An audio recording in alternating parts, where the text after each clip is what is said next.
Muy buenas tardes, amigos. Bienvenidos a su espacio. Somos Estadística Sport Show. En la transmisión de hoy, amigos, estaremos hablando de un top 10 especial y diseñado para hablar de aquellos jugadores de grandes ligas que nunca han ganado un MVP. O sea, vamos a traerles a ustedes el top 10 de los jugadores, de los mejores jugadores de grandes ligas que nunca han ganado un MVP. En pantalla tenemos dos de los nuestros. Vamos a ver en qué posición caen en este top, puesto que son de los mejores bateadores que ha parido la República Dominicana. Sin lugar a dudas, David Ortiz es el mejor zurdo que ha dado la República Dominicana. Y Manny Ramírez es, sin temor a equivocarme, el segundo mejor bateador que ha parido la isla, luego detrás de Albert Pujols. Vamos a ver quién está en el número 10. Este top 10 no es solamente de jugadores dominicanos, vamos a hablar de los jugadores de grandes ligas en general. Los 10 mejores peloteros que sorpresivamente nunca ganaron un premio MVP. En el número 10 tenemos a Todd Helton. Todd Helton solamente quedó en el top 5 para el premio MVP en el año 2000. Fue un jugador, un super pelotero en su apogeo en Colorado, ganando títulos de bateo, poniendo títulos de bateo astronómicos. Y en su época era considerado por más de uno el mejor primera base de esa época, de finales de los 90, principios del 2000, hasta que Albert Pujols le quitó el título en esa posición. Entre los accolades o logros que Todd Helton pudo lograr en su carrera, podemos citar algunos, entre los cuales están líder de bateo en el año 2000, líder de slugging en el mismo año, también líder de remolcadas en el año 2000. En ese año acumuló 2 patas de la triple corona y aún así solamente quedó en quinto lugar en las votaciones de MVP. Fue líder de dobles también y en ese año pegó 59 dobles, acumulando la tercera mejor marca en la historia de Grandes Ligas. Fue también el líder de indiscutibles de ese año. Quedó líder de porcentaje de envasarse, además del año 2000, también el 2005-2007. El jugador que más bases alcanzó en el año 2000, también el que más extra bases pegó. Único jugador en la historia de la MLB con 100 extra bases en temporadas consecutivas. Lo hizo en el 2000 y 2001. Los únicos otros que lo han hecho en 2 temporadas, si no consecutivas, fueron Lou Gehrig y otro jugador de por ahí por los 30, que fue Sean Klein. Elton es uno de 4 jugadores en la historia de Grandes Ligas en alcanzar 400 bases en temporadas consecutivas. Lo hizo Lou Gehrig en 4 temporadas. Klein, Jimmy Foxx, Babe Ruth, Roger Hornsby y Sammy Sosa. Elton es uno de 5 jugadores en la historia en pegar en una temporada al menos 200 hits, 40 honrones, 100 remolcadas, 100 anotadas y 100 extra bases. Los otros son Babe Ruth, Lou Gehrig, Jimmy Foxx y Hank Greenberg. Son jugadores de los 20 y los 30. Y ustedes pueden imaginar este histórico de Todd Helton a ser el único jugador del béisbol moderno en lograr esta hazaña.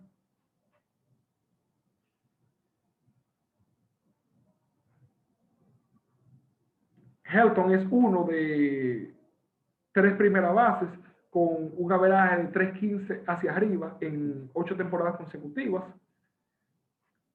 Rankea octavo en la historia en porcentaje de fildeo en la primera base. Pegó todo un juego de 3 cuadrangulares contra los Expos. Es el único jugador en la historia de Grandes Ligas en pegar más de 35 dobles en 10 temporadas consecutivas.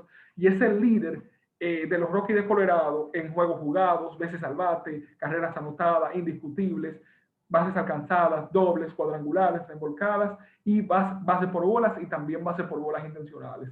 Retiraron su número en el año 2014.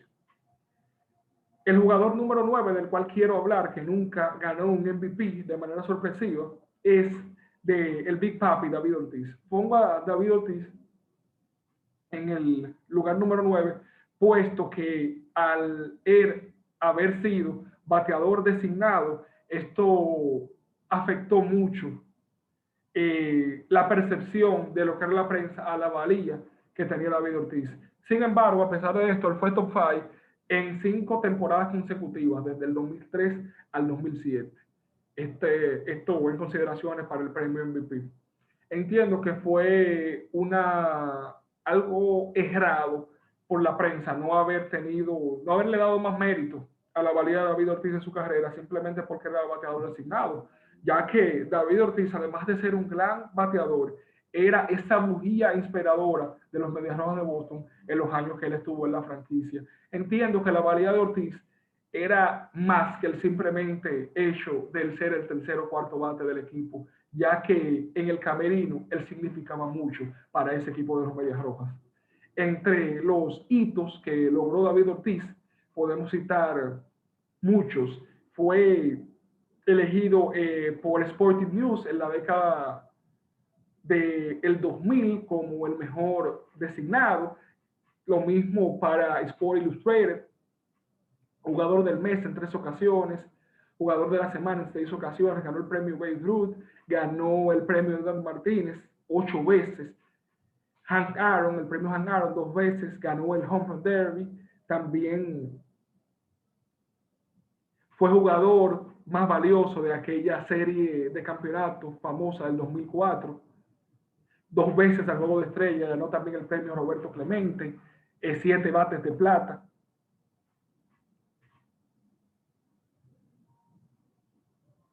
Y el jugador más valioso de la Serie Mundial de 2013. David Ortiz también fue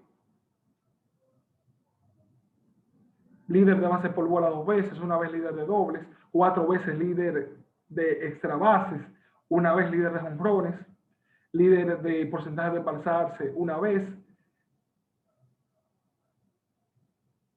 líder de remolcada en 3 ocasiones de su carrera, líder de slugging una vez y líder en bases alcanzadas una vez también. Entre los récords de David Ortiz con los Medias Rojas de Boston, podemos citar que es el único, bueno, el jugador de Boston que más honrones ha dado en una temporada con 54, empató a Babe Ruth con más honrones en la ruta con 32.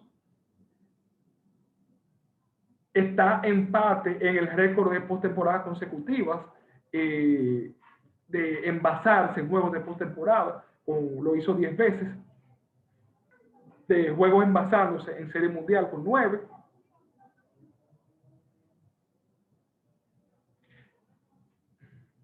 Ha roto el récord de jonrones para un bateador designado en ocasiones en 2005 y en 2006. Es el único jugador, el primer jugador en la historia en pegar 2 jonrones para dejar a un equipo en el terreno en una sola postemporada. Lo hizo en 2004, una a los Angelinos y otra a los Yankees. Es el primer jugador en la historia de Boston en pegar 40 jonrones en 3 temporadas consecutivas. Tuvo 10 temporadas de 30 jonrones o más, 10 temporadas de 100 remolcadas o más.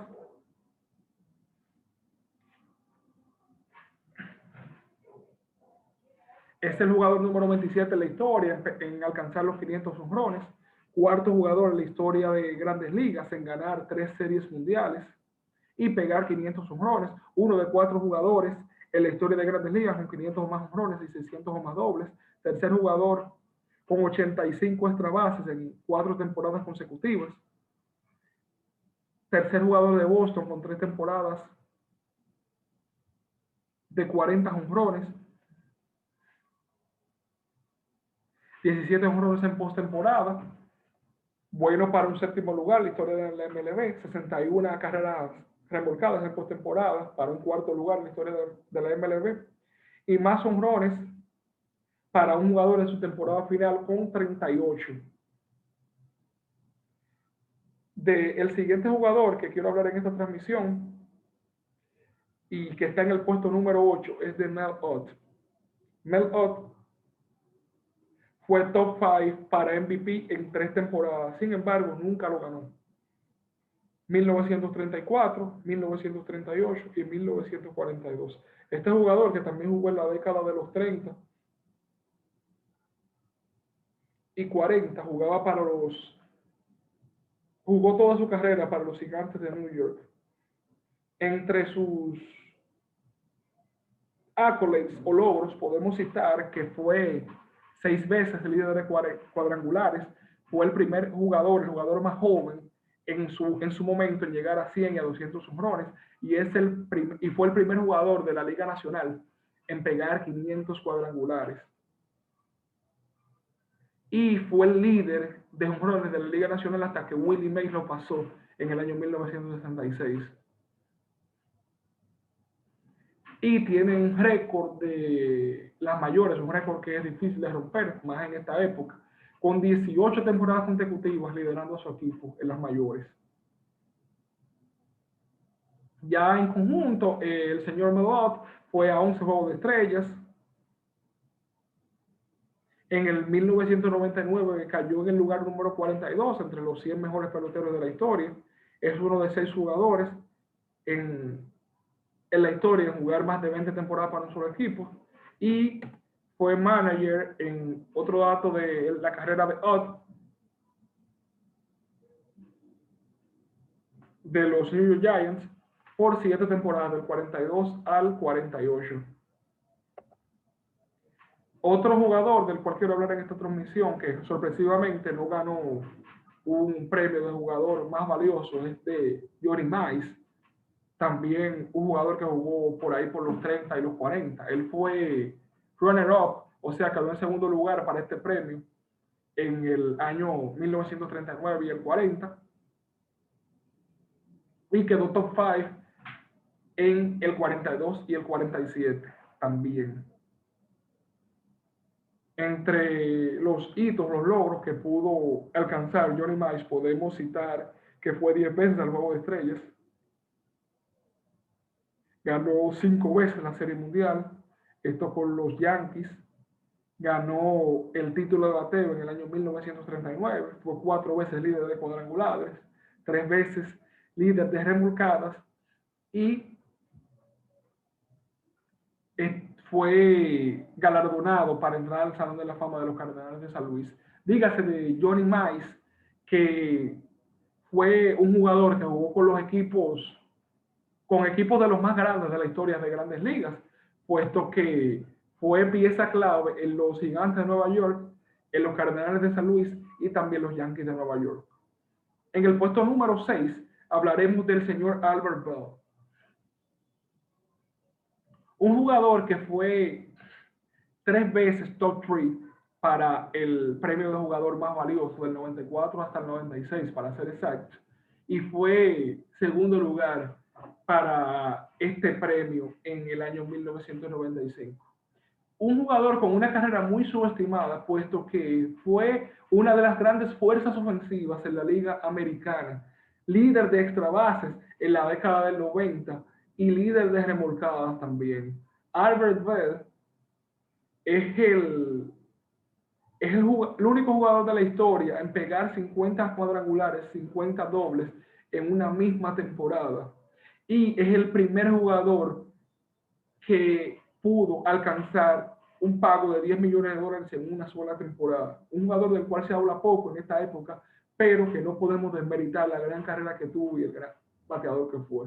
Entre los logros del señor Albert Bell, podemos citar que fue el líder de jonrones en el año 95, líder de remolcadas en el 93, 95 y 96, líder de dobles en el 95, líder de anotadas en el 95, líder de slogan en el 95 y 98.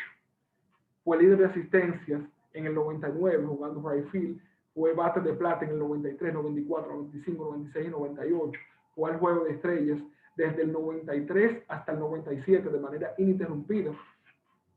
Jugador del año de 1995 por Sporting News y Baseball Digest Player of the Year también. Lideró las mayores en la década del 90, como dije anteriormente, en remolcadas y en extra bases. Cuarto jugador en la historia con 8 temporadas consecutivas de 30 honrones y 100 remolcadas. Fue líder de anotadas en el 98, líder de OPS en el 98 y líder en bases alcanzadas en el 94, 95 y 98. Un bateador que daba gusto verlo parado en el plato. Qué grande fue el Bell como bateador en su carrera. Del jugador número 5 que quiero hablar en esta transmisión, que sorpresivamente nunca ganó un MVP en su carrera, es del señor Mike Piazza. Mike Piazza fue segundo en estas votaciones para el premio MVP en el 96 y el 97 y fue top 5 del 95 hasta el 97 y también en el 2000. O sea que fue top 5 para el premio MVP en 4 temporadas en su carrera. Mike Piazza es un jugador que sin lugar a dudas es el mejor bateador como catcher en la historia del béisbol de Grandes Ligas y tiene méritos también para que lo consideremos entre los mejores bateadores de la historia. No que él sea top 5, quizá tampoco sea top 10, pero es de los mejores bateadores derechos que ha tenido Grandes Ligas. Un jugador de ascendencia italiana que tuvo la oportunidad de representar y hacerle honor a sus abuelos en el primer Clásico Mundial del 2006. Piazza es un jugador del cual lo conocemos, lo recordamos porque fue un mal receptor defensivo, pero ¿qué tan malo fue? Él tenía problemas con su brazo, ya que no tenía brazo. Él no sacaba out a los corredores cuando se iban a Harrow, lo sacaba en un muy bajo porcentaje, pero no era un receptor que llevaba mal el picheo. Él tenía sus baches a la defensa, pero tampoco era un desastre como lo querían pintar en su época. O ha traído esa fama hasta el día de hoy. Entre los números que puso Mike Piazza en su carrera o los logros que él alcanzó, podemos citar algunos en esta transmisión. Y están sus 12 juegos de estrellas, su novato del año del 93, sus 10 bates de plata de manera consecutiva del 93 hasta el 2002 y el número retirado por los Mets de Nueva York. Ya Salón de la Fama a la fecha, el señor Mike Piazza. El pelotero número 4, del cual quiero hablar en esta transmisión, y que sorpresivamente tampoco ha ganado un premio MVP, es del señor Mark McGwire. Quedó en segundo lugar en las votaciones del año 98 y fue top 5 en el 92, 98 y 99 para este premio. McGwire es uno de los jugadores más imponentes que hemos visto en la historia del béisbol. Me recuerda un poco a, bueno, Aaron Judge, me acuerdo un poco lo que era Mark McGwire en su época. McGwire puso grandes números en su carrera a pesar de todos los problemas de salud que tuvo en esta. Quizás si McGwire hubiese sido un jugador más saludable, estuviéramos hablando del único jugador con 800 cuadrangulares y quizás fuera él el líder histórico de cuadrangulares, con unos números impresionantes en su carrera, con un promedio de casi 50 cuadrangulares cada 162 juegos. No podemos esperar haber dicho menos de este gran jugador, primero por los Atléticos de Oakland y luego por los Cardenales de San Luis. Entre los números de McGwire podemos citar que tuvo 12 participaciones en el Juego de Estrellas, fue campeón como jugador en el año 1989 con los Atléticos de Oakland, ya en el 2011 con San Luis, pero ya como coach, fue novato del año en el 1987, récord de honrones para un novato hasta que lo rompió Aaron Judge. Ganó guante de oro en 1990. Ese es un dato que sé que pocos lo manejaban, puesto que McGwire nunca fue reconocido por ser un gran jugador defensivo. Ganó 3 bates de plata. Fue 5 veces líder de cuadrangulares. Fue líder de remolcadas en el 1999 y está en el Salón de la Fama tanto de los Atléticos de Oakland como de los Cardenales de San Luis. En el puesto número 3 tenemos al legendario Wade Boggs, uno de los mejores bateadores que ha dado Grandes Ligas, con un averaje de 3.28 de por vida. Y sorpresivamente, amigos, él solamente quedó top 5 en los premios para MVP en el año 1985.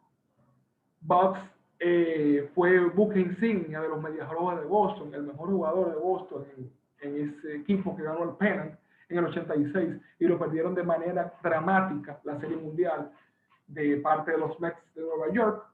Un jugador que tenía mucha garra y era excelente en ambos lados del terreno. Este Esta situación de box se debe a que en el béisbol en esa época solamente analizaban cuadrangulares y remolcadas, más que nada a la hora de considerar a un jugador para el premio jugador más valioso. Era un premio destinado para los terceros y cuartos bates. Y Box no era este jugador, era un perfil más de primero o segundo bate, de acuerdo a los números que él ponía en su carrera. Y ya sin más preámbulo, vamos a hablar un poquito de los hitos, de los logros de Wade Boggs en su carrera. Podemos decir que fue 12 veces el Juego de Estrellas, ganó una serie mundial con los Yankees en el 96, 2 guantes de oro. Con los Yankees también ganó 8 bates de plata, 5 títulos de bateo, 4 de estos consecutivos, y sus números fueron retirados tanto por los Medias Rojas de Boston, que fue donde él tuvo los mejores años de su carrera, y por los Tampa Bay Rays, que en honor a que Boggs jugó en esa franquicia nueva sus últimos años, le retiraron su número 12 allá en Tampa. Antes de entrar con el top 2 de jugadores de los mejores jugadores que nunca han ganado un premio de jugador más valiosos, vamos a dar 2 menciones honorables, y estas son tanto para Adrian Beltré como para Derek Jeter. Uno fue runner-up en el 2004 y el otro fue runner-up en el 2006. Beltré es un jugador que lo merecía ese MVP en el 2004, todavía lo considero hoy por encima de Bonds, ya que él llevó a los Dodgers a clasificar a esa postemporada y tuvo mejores números que Bonds, a pesar de que Bonds tuvo un promedio de bateo astronómico. Pero ya por la defensa de Beltré y los honrones y las remolcadas, entiendo que debieron de haberle otorgado este premio a Beltré. En el caso de Jeter, es un jugador que sufre de lo mismo que Wade Boggs, a mi entender. Fue un jugador que fue súper valioso para los Yankees en esos 20 años de carrera, o casi 20 años de carrera que tuvo Jeter con los Mulos del Bronx, pero no era un jugador que era de jonrones ni remolcadas. Pieza fundamental en 5 campeonatos de los Yankees, pero debido al perfil de jugador o al tipo de juego de Jeter, no es lo que la prensa acostumbra para considerar para el premio de jugador más valioso. En el puesto número 2 tenemos a quizá el mejor bateador de todos los tiempos o el mejor bateador de la historia moderna del béisbol de Grandes Ligas, que es Tony Gwynn. Un bateador que puso un 3.38 de por vida en su carrera. Al final de su carrera, y por lo que lo recordamos, era por un jugador que era pesado, ya que agarró unas libras, ya después que pasó de los 30 años el señor Gwynn, pero con un bate excepcional. Bueno, para poner un promedio de 3.38 de por vida hay que ser grandioso con el madero. En el principio de su carrera con San Diego, este era un jugador que tenía muy buena velocidad y también era muy bueno a la defensiva, jugando en el outfield. Tony Gwynn era un jugador que tenía 4 herramientas al principio de su carrera, lo único que nunca fue un bateador de poder, pero entiendo que debió de haber sido más considerado para este premio a pesar del poco poder que demostró en su carrera. Solamente fue top 3 en el año 1983 en consideraciones para la MVP. Entre los hitos que pudo alcanzar Gwynn en su carrera, podemos citar sus 8 títulos de bateo, 4 consecutivos entre el 94 y el 97, y 3 consecutivos del 87 al 89. Fue 15 veces al Juego de Estrellas, ganó 5 guantes de oro, 7 bates de plata, ganó el premio Roberto Clemente y su número fue retirado por los Padres de San Diego. Grande Tony Gwynn, gran carrera. En paz descanse, que ya es que este jugador ya falleció. Y el jugador número 1 del cual quiero hablar en esta transmisión es del señor Manny Ramírez. Manny Ramírez fue top 5 para el premio MVP en el 99, en el 2004, en el 2005 y en el 2008. Sorpresivamente no lo ganó, a pesar de que fue el mejor bateador de la Liga Americana por muchos años. Y citar aquella temporada de 2008 con los Dodgers, que batió en alrededor de 50 o 60 juegos, si no mal recuerdo, casi 400, y le dio el empuje a los Dodgers que necesitaban para llegar a la postemporada. Con esta en esta temporada es la más destacable pienso, para Manny, puesto que en muy pocos juegos pudo agarrar votos para el MVP, y eso demuestra el gran bateador que fue Manny Ramírez en gran parte, o lo que fue en su apogeo y los mejores momentos de su carrera. Citando logros y de Manny Ramírez, podemos mencionar que fue 12 veces al Juego de Estrellas, fue campeón 2 veces de la Serie Mundial, MVP de la Serie Mundial del 2004, ganó 9 bates de plata, ganó 2 premios a Aaron, fue líder de bateo del 2002, líder de jonrones del 2004 y líder de remolcadas de 1999. Ya está en el Salón de la Fama de los Medias Rojas de Boston, puesto a lo que hizo en esa franquicia, en esos años que él le entregó, jugando de manera espectacular en el terreno, en el diamante de Grandes Ligas. Amigos, hasta aquí llegamos con este top de los jugadores que sorpresivamente nunca ganaron un MVP en su carrera, y nos veremos en una próxima transmisión. Hasta luego. Muchas gracias por haber llegado hasta aquí. No olviden suscribirse, presionar la campana de notificaciones, cliquear pulgar hacia arriba y comentar su opinión, que para nosotros es muy importante. Esto es Somos Estadística Sport Show. Hasta una próxima.